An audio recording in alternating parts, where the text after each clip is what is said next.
তো নমস্কার বন্ধুরা, আরও একটি নতুন কাজ নিয়ে চলে এলাম তোমাদের কাছে। তো প্রথমেই চক দিয়ে আউটলাইনটা শুরু করে নিলাম। আউটলাইনটা করার পর স্প্রে গানের কাজ শুরু করে দিলাম। আর হ্যাঁ, বলে রাখি, কাজটা হচ্ছিল দেউলপুর গলুইপাড়ায় আমারই এক ছাত্রী পূর্বাশার বাড়িতে। তো তারপর হোয়াইট কালার দিয়ে ফুলের আউটলাইনগুলো করে নিচ্ছিলাম। আর হ্যাঁ, বলে রাখি, কাজটা সম্পূর্ণ ডিজাইনটা ও আমার উপরে ছেড়ে দিয়েছিল। আর যখন আমার ওপরে কোনো কাজের দায়িত্ব থাকে তখন আমি চেষ্টা করি যতটা সম্ভব ভালো করে কাজটা করার। তো দেখতে দেখতে ফুলে সম্পূর্ণ সাদা দেওয়া কমপ্লিট হয়ে গেল।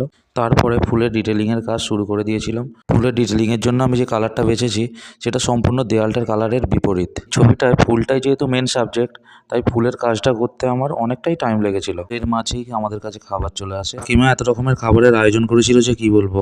খাবারে ছিল মুড়ি, স্যালাড, আলুর দম, চপ আর খাসির মাংস। তো আমরা খেয়ে আবার কাজ শুরু করে নিয়েছিলাম।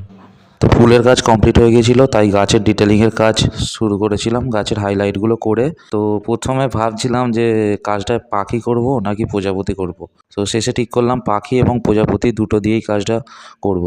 যেহেতু দেয়ালটার কালার অনেকটা ডার্ক ছিল, তাই আমি ঠিক করলাম একটু হালকা কালার মানে টিয়া পাখি করতে। তো দেখো, মোটামুটি কাজটা কমপ্লিট হয়ে গেছে। তো কাজটায় দেখবে পাখি এবং প্রজাপতি দুটো দিয়েই কাজটা করেছি। সম্পূর্ণ কাজটা কেমন লাগলো অবশ্যই জানাবেন।